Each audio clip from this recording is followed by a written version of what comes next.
사람의 모습은 주님의 등 뒤에 감추시고 오직 주님의 모습만 나타나며 주님의 은혜만 나타나며 우리에게 오신 예수 그리스도를 다시 한번 확인하는 귀한 축복의 시간 될 수 있도록 인도하여 주시옵소서.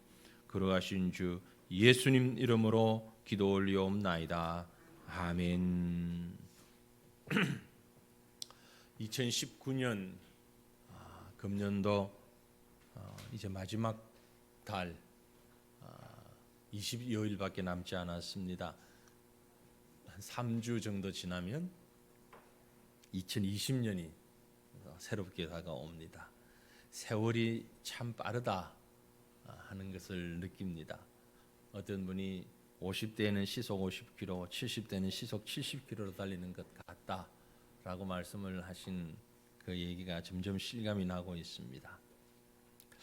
일반적으로 12월을 교회에서 대림절이라는 말을 사용을 합니다. 대강절 혹은 대림절. 오늘은 대림절 둘째 주일입니다. 대림절이라고 하는 것은 우리 구주 예수님이 인간의 몸을 입고 탄생하신 것을 기념하기 위하여 성탄절 앞둔 4번의 주일을 대림절이라고 말합니다. 그런데 이 대림절이라고 하는 절기는 성경에 있는 절기가 아닙니다. 성경에는 대림절이라는 언급 자체가 없습니다. 기록에 의하면은 4세기경에 대림절이 시작이 되었고 6세기에 들어오면서 예수님의 초림과 재림을 함께 묶어서 생각하는 절기로 교회 안에 자리 잡게 되었다. 그런 설이 있습니다. 그러니까 대림절은 성경적인 절기가 아니니까 지키지 말아야 된다. 또 지켜야 된다. 논쟁을 많이 합니다. 논쟁은 그분들끼리 하라 그러고 우리는 뭐 크게 의미를 두지 않습니다. 지키든 지키지 않든. 성탄절도 사실은 마찬가지입니다. 성경을 아무리 뒤져봐도 성탄절이 12월 25일이다 라는 대목은 단 한 곳도 없습니다. 그럼 왜 12월 25일을 성탄절로 지키냐? 1월 1일부터 12월 31일까지 어느 날 중에 하나인데 특정한 날이 없으니까 그 날을 정해놓은 겁니다. 안 정하면 어떠냐? 안 정하면 사람들이 잊어버리니까 정해서 그날을 기억하는 것입니다. 그런 정도의 의미로 대림절도 함께 기억을 했으면 좋겠습니다. 꼭 이 시간이 아니라도 1년 12달 우리는 주님을 기다리는 마음으로 지나는 것이 당연하고 마땅할 것입니다.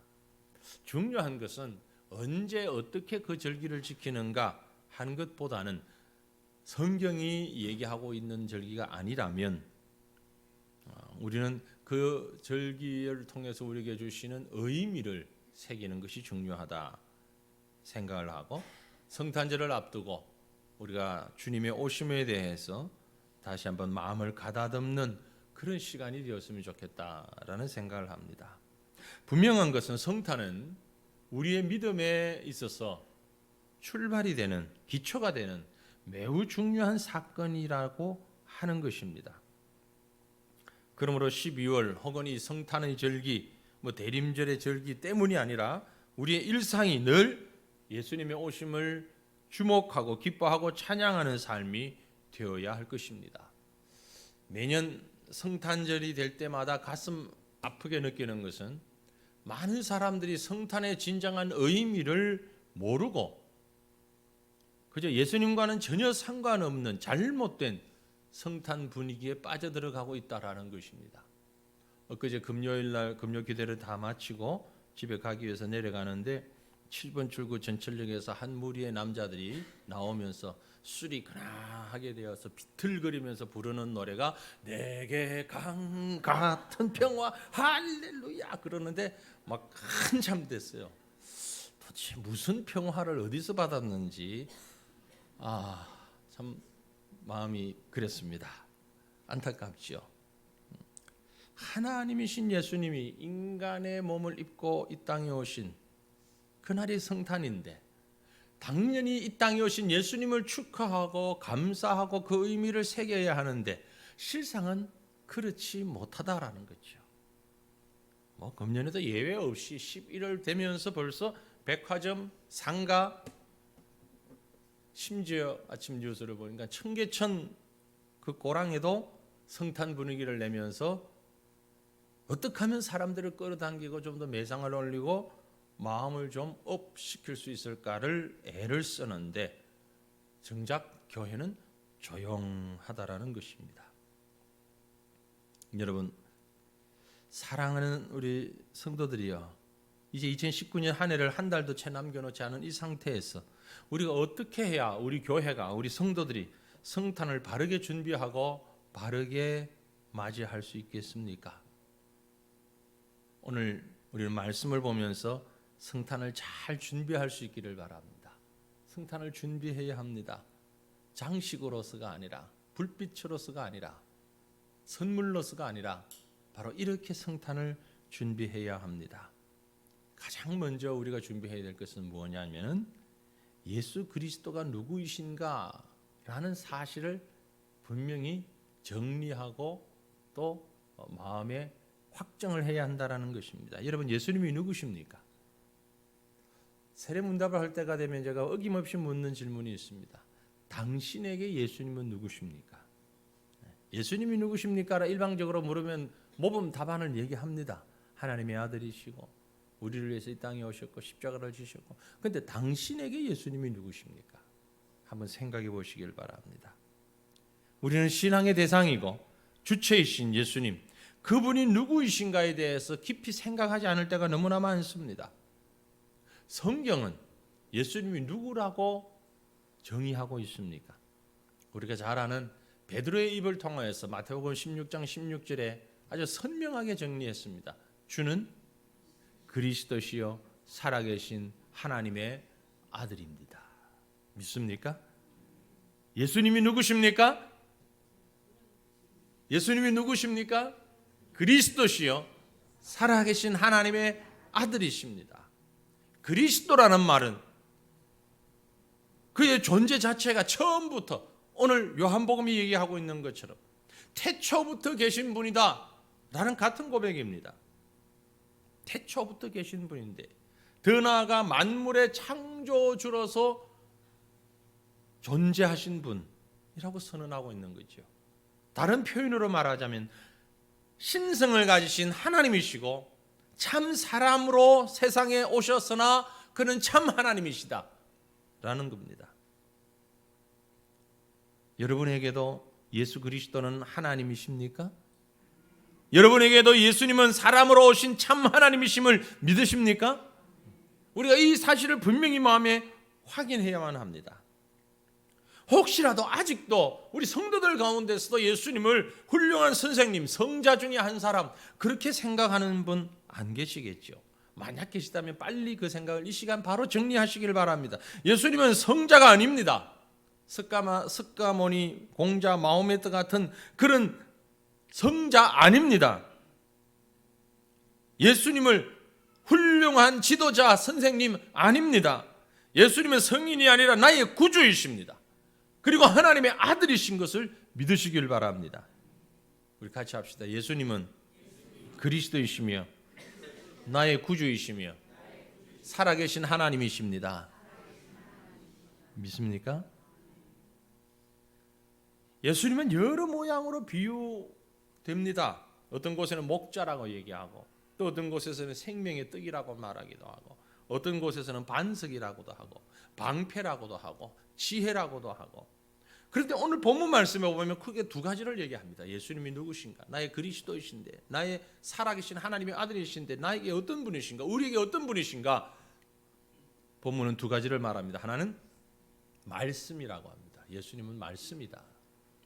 자, 본문 1절부터 3절 말씀을 우리 다시 한번 같이 읽겠습니다. 태초에 말씀이 계시니라. 이 말씀이 하나님과 함께 계셨으니 이 말씀은 곧 하나님이시니라. 그가 태초에 하나님과 함께 계셨고 만물이 그로 말미암아 지은 바 되었으니 지은 것이 하나도 그가 없이는 된 것이 없느니라. 아멘. 예수님은 뭐라고요? 말씀이다. 말씀이다. 괄호 안에 있는 게 헬라어입니다. 헬라로 말씀, 로고스라는 말. 이 말은 인격체 그런 의미를 가집니다. 말씀 혹은 언어 혹은 논리 혹은 이성 이런 여러 가지로 번역할 수 있는다는데요. 철학적인 용어로는 만물의 지배, 구성하는 질서, 원리, 실천적이고 도덕적인 질서 다 표현하는 말인데, 성경에서 사용된 이 로고스라는 말씀으로 표현된 것은 인격적인 존재, 그런 뜻입니다. 인격적인 존재, 즉 제2위 성자 예수 그리스도를 표현하는 말로만 쓰여졌습니다. 이 말씀은 태초부터 계셔서 온 세상을 창조하신 바로 그 말씀인 것이죠. 그래서 이 땅에 오신 말씀이기 때문에 이 말씀의 능력으로 물리를 걸으시고, 이 말씀의 능력으로 문둥병자를 고치시고, 이 말씀의 능력으로 귀신을 쫓아내신 일을 우리 주님께서 감당하신 것입니다. 곧 우리 예수님은 말씀으로 오신 하나님이시며, 그러므로 우리는 살아계신 하나님을 말씀으로 만나게 된다라는 의미인 것입니다. 또 한 가지 본문에 예수님을 뭐라고 했는가 하니까 참 빛이라고 했습니다. 참 빛이시다. 본문 4절 5절 같이 읽습니다. 그 안에 생명이 있었으니 이 생명은 사람들의 빛이라. 빛이 어둠의 빛이 돼 어둠이 깨닫지 못하더라. 아멘. 예수님은 말씀이신데 그 말씀 안에 생명이 있고, 그 생명은 사람들에게 빛이라는 것입니다. 생명의 빛, 사람들을 둘러싸고 있는 질병, 죽음, 마귀의 세력들을 깨뜨리시고 그 안으로 들어오셔서 밝게 비추어 주시는 생명의 빛, 그 빛으로 주님이 오신 것입니다. 우리가 좀 전에 찬양했죠. 온 세상이 캄캄하여 참 빛이 없었더니 그 빛나는 영광 나타나 온 세계 빛이었네. 영광, 영광의 주, 밝은 그 빛 내게 빛이었네. 영광, 영광의 주, 이 세상의 빛은 오직 주 예수라. 세상에 빛이 들어오기 시작하자 빛은 세상을 바꿔놓기 시작했습니다. 빛은 어떤 역할을 합니까? 세상을 밝히는 역할을 하고 어둠을 몰아내는 역할을 합니다. 생명을 자라게 하고 소망을 주는 일을 빛이 합니다. 우리가 믿는 예수님은 세상의 죄악을 물리치고 인간에게 빛을 주기 위하여 오셨습니다. 영원전부터 계시던 말씀이 육체를 입고 이 땅에 빛으로 오셨습니다. 이제 그 빛 대신 예수님으로 인하여서 우리의 삶 속에 죄와 어둠은 다 물러가고 생명의 소망으로 가득한 믿음의 성도로 살아가는 저와 여러분 될 수 있기를 주님 이름으로 축원합니다. 예수님은 말씀이시고 예수님은 빛이십니다. 그러면 두 번째로 그 예수님이 왜 오셨는가? 예수님이 왜 오셨는가? 예수님은 이 땅에 꼭 오셔야 하는 스스로의 의무감 같은 것은 없는 존재였습니다. 그런데 주님은 하나님의 보좌를 마다하시고 이 땅에 그것도 연약한 자의 모습으로 오셨습니다. 이 부분에 대해서 성경은 명확하게 이렇게 설명하고 있습니다. 빌립보서 2장 6절로 8절 말씀에 보면 그는 근본 하나님의 본체시나 하나님과 동등됨을 취할 것으로 여기지 아니하시고 오히려 자기를 비워 종의 형체를 가지사 사람들과 같이 되셨고 사람의 모양으로 나타나사 자기를 낮추시고 죽기까지 복종하셨으니 곧 십자가에 죽으심이라. 하나님의 본체이며 하나님과 동등되신 분이 자기를 다 비워서 종의 형체를 가지고 사람의 모양으로 나타나셨는데 십자가에 죽기까지 하셨다. 그 결과로 우리에게 주시고자 하셨던 이유가 뭐냐?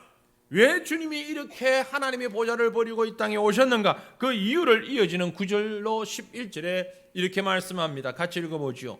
이러므로 하나님이 그를 지극히 높여 모든 이름 위에 뛰어난 이름을 주사 하늘에 있는 자들과 땅에 있는 자들과 땅 아래에 있는 자들로 모든 무릎을 예수의 이름에 꿇게 하시고 모든 입으로 예수 그리스도를 주라 시인하여 하나님께 영광을 돌리게 하셨느니라. 아멘.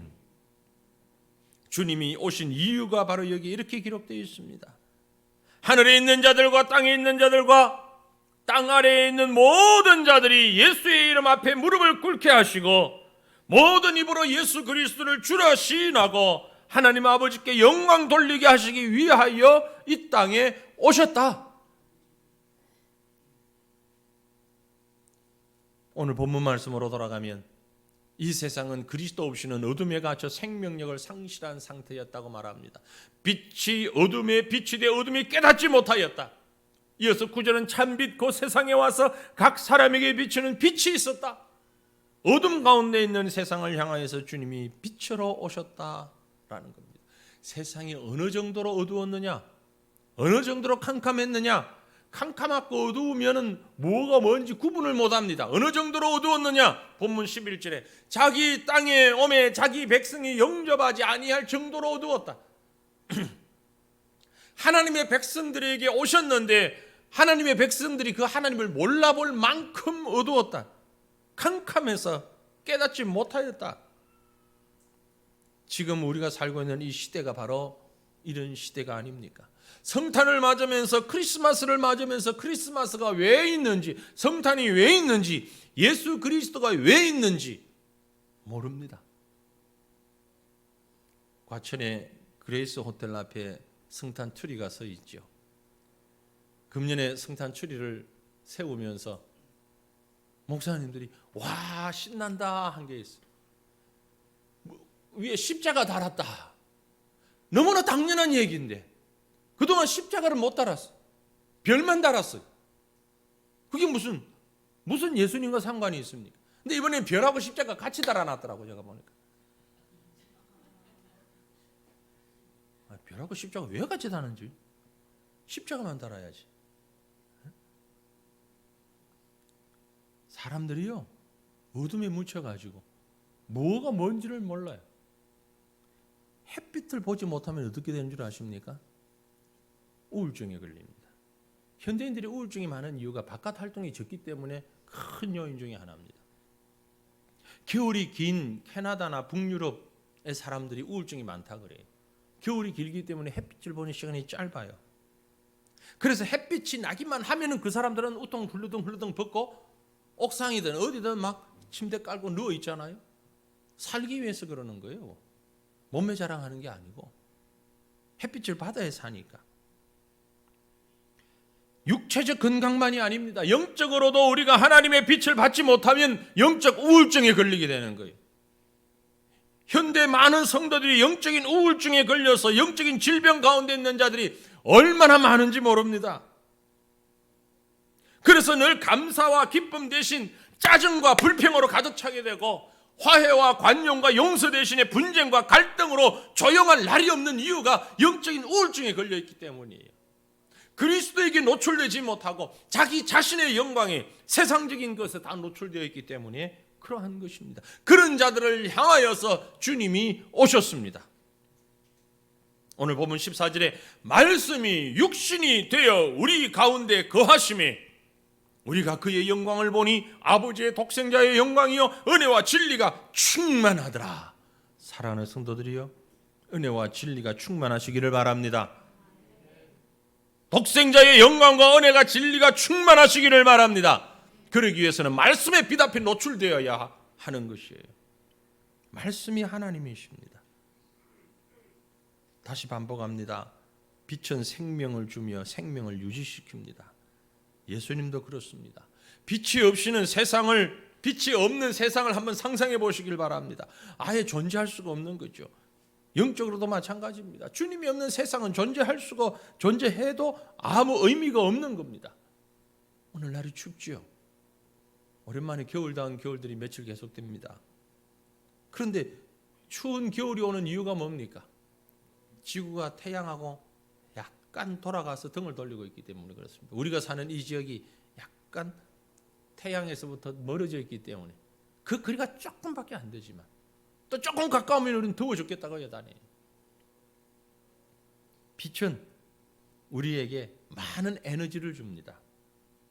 빛은 물질이면서도 유리를 통과합니다. 손에 잡히지도 않습니다. 엄청난 에너지를 가지고 있습니다.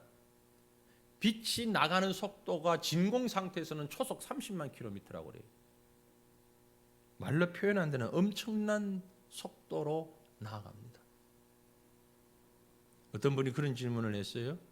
마귀와 예수님의 거리는 얼마나 될까요? 마귀와 예수님의 거리 얼마나 될까요? 마귀가 우리에게 다가오는 시간 얼마나 걸립니까? 마귀가 우리에게 다가오는 시간 얼마나 걸려요? 눈 깜짝할 새, 세상에서 제일 빠른 새. 예수님이 우리에게 다가오는 시간은요? 마찬가지입니다. 마찬가지. 그러니까 마귀와 예수님의 거리는 없어요. 없어요. 깜깜한 방에 불을 켜면 밝아지는데 한참 걸립니까? 아니죠. 순식간에 밝아지죠. 어두워지는 데는요, 순식간입니다. 스위치만 내리면 깜깜해져요.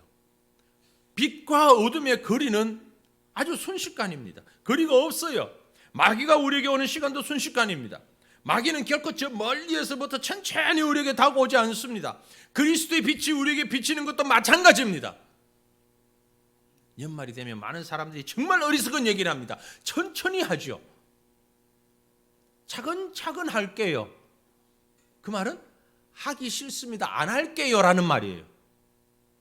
내년에 봉사 좀 하시죠. 아이고 금년은 지나고 한 해 지나고 천천히 할게요. 그건 주님 오실 때까지 평생 안 할게요 라는 말이에요. 똑같은 말이에요. 다른 말인 줄로 생각하지 마십시오. 시간이 없어요. 마귀가 우리에게 도둑같이 임한다고 했어요. 도둑같이 임한다는 얘기는 순식간에 전혀 준비하지 못한 상태에서 다가온다라는 것을 말합니다. 빛도 마찬가지입니다. 그 빛 대신 주님께서 지금 우리에게 오셔야 합니다. 아니 이미 오셨습니다. 빛 대신 주님이 오신 사실을 여러분 깨닫고 살아갈 수 있기를 바랍니다.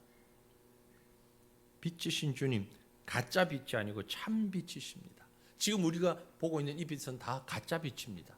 사실은 만든 빛입니다.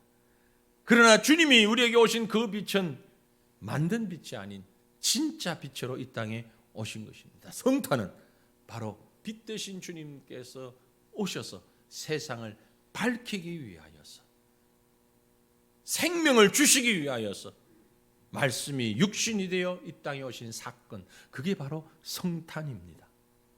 우리가 이 믿음으로 성탄을 잘 준비했으면 좋겠습니다. 그럼 마지막으로 정리합니다. 예수님의 성탄을 어떻게 준비해야 할까요? 성탄이란 것은 우리에게 기쁨의 시간이라는 것은 분명합니다. 하지만 이유도 모른 채 마냥 즐거워할 그런 때는 아닙니다. 성탄의 진정한 의미를 알고 참 기쁨을 누리며 살아야 하겠습니다. 그러기 위해서는 산타부터 교회에서 쫓아내야 됩니다. 산타 할아버지가 예수님의 자리를 대신하고 있어요. 왜 애들한테 거짓말합니까? 금년부터 거짓말하지 마세요. 왜 그 어린 애기들한테 산타 할아버지가 몰래 갖다 준다고, 지도 알고 나도 알고 공개된 비밀인데 다 아는데 그걸 모른 척하고 자꾸 속이려고 그러고. 어린이의 동심? 어린이의 동심보다 더 중요한 것은 예수 그리스도의 마음이에요. 예수님을 알려줘야죠. 산타에게 복음이 있습니까? 산타가 복음이 있어요? 울면 안 돼. 착한 아이에게는 선물 주신대. 그게 복음입니까? 복음 아니잖아요. 복음은 너는 죄인이야. 태어나면서부터 죄인이야. 우리 속에는 얼마나 악한 생각이 많이 나는데 예수님이 오셔서 우리의 그 생각을, 우리 악한 것을 용서하시고 구원받아야 돼. 이미 우리는 예수 믿으면서 구원받았어. 그걸 얘기를 해줘야지. 뭐 루돌프 사슴코하고 울면 안 돼. 선물 주고. 이게 무슨 성탄이냐고요. 왜 교회 안에서 자꾸 복음을 가로막는 것들을 장치를 많이 해놓습니까? 그러니까 예수 안 믿는 사람들도 거기에 함몰되어 가는 것 아닙니까? 서울에는 보니까 눈사람으로 성탄절을 다 장식해 놨더라고요. 뭐 이것도 저것도 말이 많으니까 서울 시내 눈사람으로, 별하고 눈사람, 그게 왜 성탄하고 무슨 상관이 있어요? 산타가 예수 흉내내며 복음은 한마디도 말 안 하는 그런 성탄, 교회에서부터 제거해야 됩니다. 성탄은 주님이 내게 주신 사명이 뭔가를 되새기면서 주님을 기억해야 할 절기입니다. 오늘 본문 말씀의 세례 요한은 예수님의 오심을 준비하는 가장 모범적인 모습을 우리에게 이렇게 보여주고 있어요. 본문 6절 7절에 하나님께로부터 보내심을 받은 사람이 있으니 그의 이름은 요한이라, 자기 자신이죠. 그가 증언하러 왔으니 곧 빛에 대하여 증언하고 모든 사람이 자기로 말미암아 믿게 하려 함이라. 이 요한은 세례 요한이 세례 요한을 가리키한 말이네. 세례 요한이 이 땅에 와서 그 빛에 대하여 증언하고 모든 사람이 자기로 말미암아 믿게 하려 함이라. 요한으로 인하여 예수 그리스도를 믿게 하는 것이 요한이 예수님 맞이하는 최고의 준비였다 그 말이에요. 요한이 그 자신은 하나님께로부터 보내심을 받은 사람으로 이 땅에 태어난 사람이라고 분명히 밝히고 있고요. 이 땅에 온 사명이 있는데 그 사명이 뭐냐? 빛에 대하여 증거하는 것이 사명으로 태어났다라고 말하고 있는 겁니다. 그래서 자기를 통해서 많은 사람들이 말씀이신 그 빛, 그분 참 하나님을 믿게 하기 위하여서 내가 왔다. 오늘 우리도 마찬가지입니다. 이 사명은 세례 요한만의 사명이 아닙니다. 우리도 그 빛을 증거해야 할 사명이 있는 사람들입니다. 그러기에 우리는 복음을 증거하고 이 사명 감당하기 위해 모든 것에 초점을 모아야 할 것입니다. 하나님이 우리에게 구원의 은혜를 주셨고 빛이신 예수님을 모시며 살게 하신 이유가 뭡니까? 바로 사명이 있기 때문이에요. 문제는 이 사명이 무엇인지를 바로 깨닫고 어떻게 감당해야 잘하는 것인가를 생각하고 그리고 세월을 아끼며 그 사명을 감당하는 것이 성도의 마땅한 모습입니다. 이번 성탄절에 우리에게 말씀으로 오신 예수님, 빛으로 오신 예수님을 바르게 섬기며 전할 수 있는 축복의 기회가 될 수 있기를 간절히 바랍니다. 가족들에게, 이웃들에게 태초부터 계신 말씀, 그 말씀이신 하나님이 육신을 입고 이 땅에 오셔서 우리를 어둠 가운데서 구원해 주셨다는 사실을 분명히 드러내는 기회가 성탄이 되어야 합니다. 이 사명을 잘 감당할 수 있도록 하기 위하여서 성탄을 준비하는 지금 절기가 있는 것입니다. 화려한 불빛, 신나는 음악, 그것으로 성탄을 준비한다고 생각하지 마십시오. 주님이 다시 오실 날이 가까워지면 초림 때에 마찬가지로 다시 재림하실 때가 가까워지면 물리적으로, 영적으로, 도덕적으로, 정서적으로 점점 더 어둠이 짙어질 겁니다. 어둠이 짙어져요. 요즘 우리 주변을 보세요. 도덕적인 어둠이 가득합니다. 이성적으로 어둠이 가득해요. 영적으로, 정서적으로 너무 많은 어둠이 가득 짙어지고 있습니다. 정치적으로도 어둠이 짙어지고 있어요. 경제적으로 어둠이 가득합니다. 사회적으로도 말할 수 없는 타락의 어둠이 가득합니다. 어떻게 해야 합니까? 이 어둠으로 가득 찬 세상은 반드시 빛이 필요합니다. 믿음의 빛, 말씀의 빛. 예수 그리스도에 오시면 이 모든 것을 말씀의 빛을 이 땅에 비추기 위해서 오신 것입니다. 세례 요한이 그랬던 것처럼 우리 또한 나로 말미암아 믿게 하려 함이라. 이 말씀을 꼭 기억하시고 이 말씀으로 성탄을 준비했으면 좋겠습니다. 나로 말미암아 믿게 하려 함이라. 나 때문에 어둠 속에서 빛으로 나오는 사람들이 많아지게 된다면 이것이야말로 최고의 성탄이 되는 것입니다.